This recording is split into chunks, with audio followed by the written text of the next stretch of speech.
Hi, welcome to today's mini lesson on powering up assessment practices with the GrowthBook and Proficiency Report. We're keeping it short to maximize your time while still having a mighty impact on learning. Our lesson on powering up assessment practices puts a lens on teacher practice and is designed for you, the teacher, to choose one or two opportunities that are a power up to the already amazing things that you do.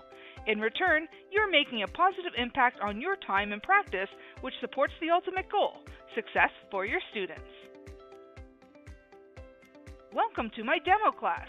I'm in my teacher's account, and before I head over to the GrowthBook and Proficiency Report, I want to acknowledge that assessment goes well beyond my lens today, from the design of the assessment, the evidence of learning itself, to student reflection and teacher feedback.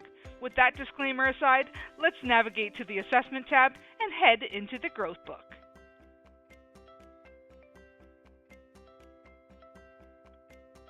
The GrowthBook is your very own gradebook. It's SpacesEDU's answer to one of the most popular questions and feature requests from teachers, which was, we love having our students document evidence of learning in SpacesEDU, but what about the things that aren't done in SpacesEDU? Does my assessment data need to be in multiple locations? The answer is no, and there's many reasons as to why we want to support this. Let's start with capturing the data. The GrowthBook consists of two different entries. The entries in green are synced from the Activities tab. If a teacher chooses to sync activities to the GrowthBook, their assessment of proficiencies automatically carries over to the GrowthBook. So, no need to add scores on the work you're handing back and in your gradebook. It's done for you. This is a poetry slam. Definitely something I want to see showcased in SpacesEDU. If I edit the proficiency here, it also updates the proficiency on my Activities tab. I'm capturing evidence of learning and assessment all in one. Now in blue, here we have rapid assessment.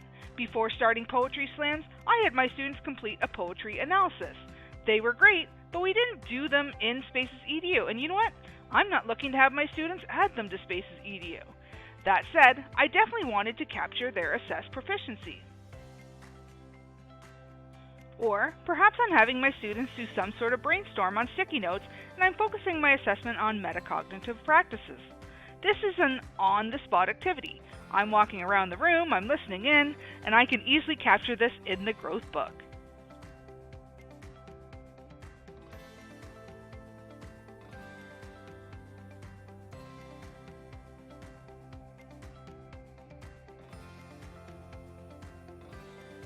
From a tracking standpoint, you can easily see who still requires assessment.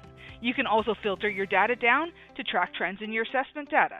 If this was a formative assessment, based on the emerging and developing proficiency scores that I see here, I likely should reevaluate the timing of my summative performance task by reteaching these competencies, or I might choose to provide additional support and guidance to these students at specific benchmarks while they work on their summative assessment. Alright, now let's jump over to my favorite assessment feature in SpacesEDU, the Proficiency Report. The Proficiency Report automatically captures every competency that you've covered in SpacesEDU, whether it's tied to posts, activities, or GrowthBook. Has the curriculum tag been assigned to one, multiple, but not all? It will say no assessments. Has it been assigned but never assessed? It will say proficiency not set. Visually, you can see how many times a tag has been covered. In this case, 2, and you can see the most recent proficiency. In this case, extending. So whether you're looking at this as a tool to capture the number of times you've assessed a competency, to make a final reporting decision, or you have power standards that need to be assessed a set number of times, or you're doing an overall assessment of your own coverage of the curriculum, this is a visual report to inform this. Use the filters to condense your data or to visualize your data based on set criteria. Again, use the visual nature of this to support opportunities for reteaching, reassessment, and even revamping lessons and assessments. Finally, take a wander down your students' learning journeys. If there are associated posts and activities with a competency, check them out, see the growth, celebrate the wins, and develop next steps based on student needs. And there you have it. Powering up your assessment practices with the GrowthBook and the Proficiency Report. capture assessments, track coverage and growth, and evaluate and take action based on informed assessment data, such as opportunities for reteaching, reassessment, and revamping where possible. Thank you for your time today. Do not hesitate to reach out to our friendly support team at hello@spacesedu.com or check out our website for great content and resources.